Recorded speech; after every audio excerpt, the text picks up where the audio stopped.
is the Herd Line News. Well, let's head over to that other team in Texas, the Texans. Deshaun Watson's future with the Texans is in limbo, but if he were to be traded, he apparently has a certain destination in mind. Former teammate Kareem Jackson told Aqib Talib on his Catch and Fades podcast that Watson has his eyes set on playing for the Broncos. Yeah, I got a great relationship with Deshaun. I've been talking to him the last couple of weeks, man, and like all he's been telling me is like, look, Jack, just tell him like that's where I want to be. Like he like that's where I want to be. He like, man, listen, that's why he like I want to be in Denver. The Watson trade conversation pretty much got shut down once all of the allegations came out. Right. So this was a bit of news yesterday, just hearing anything about Deshaun Watson and certainly anything about the trade possibility, because we did know that there were a few destinations that he was interested in. Yeah. Denver has become like the hot spot now. Well, they've got really good players. I mean, I think players. It's not an ideal division. No, but generally great athletes want to compete. So, I mean, I think great athletes want to play. Great athletes don't worry about the competition. They worry about, can I fit? And I think we've said this for years. What's disappointing about Drew Lock is this team's ready to win. If you put Aaron or Deshaun in this thing, this is not a Drew Lock doesn't have support. Their offensive line last year, their left tackle was a Pro Bowler. They've got really good backs. They've drafted a receiver well. Yeah. The tight end is excellent. Now their defense was bad, especially at corner, but they appear to have solved that. Kyle Fuller from Chicago, and they drafted a corner. So Patrick Surtain from Alabama. So they have a great quarterback tradition. Great fans. They have an altitude advantage early in the year. They always have. It's one of the best September winning percentages last 30 years. So I think fans may not look at Denver, but I think players look at Denver and think they got dudes. They got dudes. They got an old pass rusher, Von Miller. They got a new pass rusher, Bradley Chubb. Well, I mean, everyone that plays in Denver loves it, and it's a great organization, a great fan base, and great city. I'm not saying it from that perspective. I'm just saying, like, for Aaron Rodgers to end up in Denver, you're in a tough division now. Like he's still obviously in his prime, but that's a harder division to win than the one that you're currently in. Not even close. And then, I mean, AFC South is a completely different conversation. So I think that's the most ideal place you want to be in if you're a high level quarterback. But obviously you're with the Texans, which are a completely dysfunctional organization. So that matters as well. I think Denver is a great destination for a quarterback. I'm just looking at it as you have to win your division first. So if you're going to preferred spaces, you have to look at it from that perspective as well as what you're going to have around you.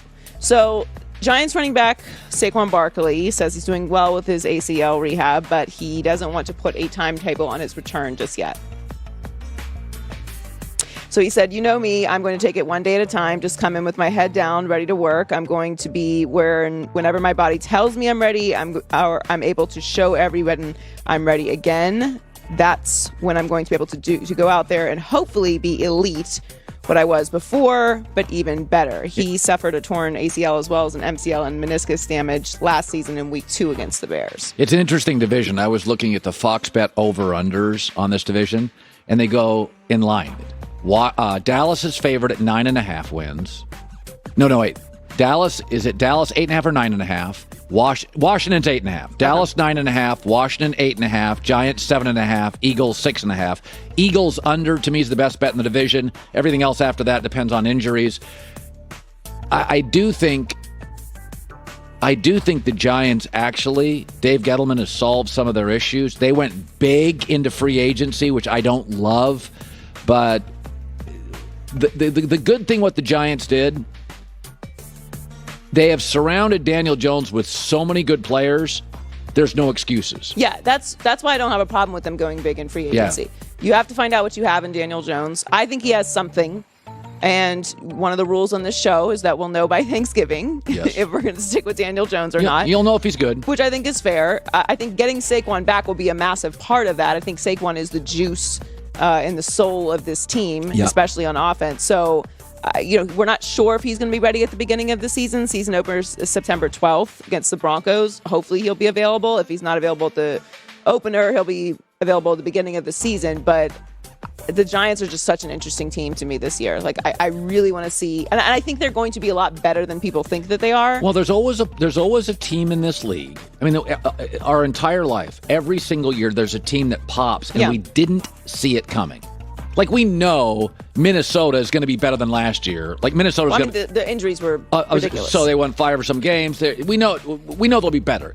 But there's always a team that pops, and you look up and you're like, wow. And it would not shock me in December if it's the Giants. They have that kind of... Their defense is great.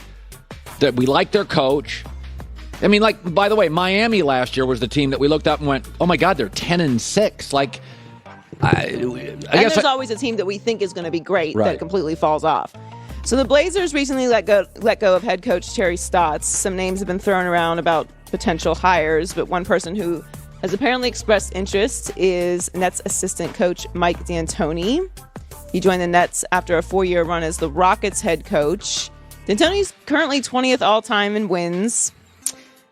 I don't know if I love D'Antoni to the Blazers. Yeah, offense is not their problem. They need defense. Like, he's just more of what they have. And I do think D'Antoni will get another coaching job. Yeah. It's not that. I don't know that that's where they need the enhancements. When the Blazers don't have a problem scoring points, their system with that is fine. Chauncey Billups is favored right now to get the job at -200 according to Fox Bet. Sam Cassell, Juwan Howard, Dave Yoger at +550, and David Vanderpool at +700 are the odds on Fox Bet right now. Chauncey Billups is very interesting as well. No, Chauncey's been a broadcaster.